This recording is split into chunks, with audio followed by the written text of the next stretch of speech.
Well, tourism is one of the biggest contributors to this country's GDP. As you can see, everything around me is absolutely exquisite. At the moment, we're at the Eureka House, which is an old colonial home and something of a major tourist attraction here in Mauritius. So let's find out what else is happening in this sector from the Chief Executive of the Mauritius Tourism Authority. How big of a contributor is tourism to the country's GDP? In terms of figures, it's 7.8% of GDP, sort of around 8%. But in fact, the hidden benefits are much larger. Tourism contributes to around 55 billion rupees to the Mauritian economy. So the tourism earnings are very, very consequential for the Mauritian economy. In addition, it's around 30,000 jobs directly employed by the tourism sector.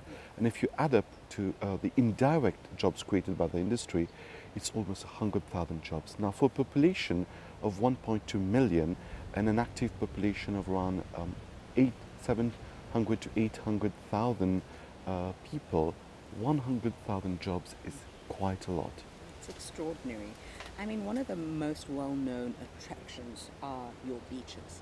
What other attractions does the island offer for visitors? You know, I like to say Mauritius is everything beyond the beach.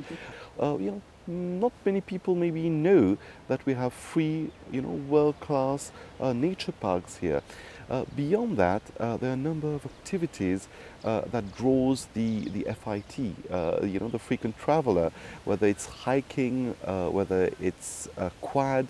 So there's a plethora of activities for everyone. And what kind of visitor numbers do you have, and from which region are those visitors coming from? Today, Mauritius has just under 1.3 million tourists visiting annually. This is a significant increase over the last 2 years. We've had double-digit growth for 2 consecutive years, something that hasn't happened for the last 20 years. So more than 10% in 2015 and more than 10% in 2016. We believe this continues to grow, and 2017 will also be between around 8% at least growth in terms of tourist arrivals. Now, there's 1.3 million tourists that come every year. France is our primary market, followed by the UK. Then in number 3 comes Reunion Island, a small island proxy market not so far from us. And South Africa is definitely on our top 5. So at 110,000 South African tourists represent a very key market for us. Do you see potential for further investment in the sector, or is it already quite saturated in terms of hotels and other facilities? Absolutely. I think that the whole sector has a lot of growth potential. There was a period where the industry needed to consolidate. I think now, after 2 years of sustained growth, we are back on a growth trend even for investment. But beyond also accommodation, I think there's a huge space for other investments, namely in attractions.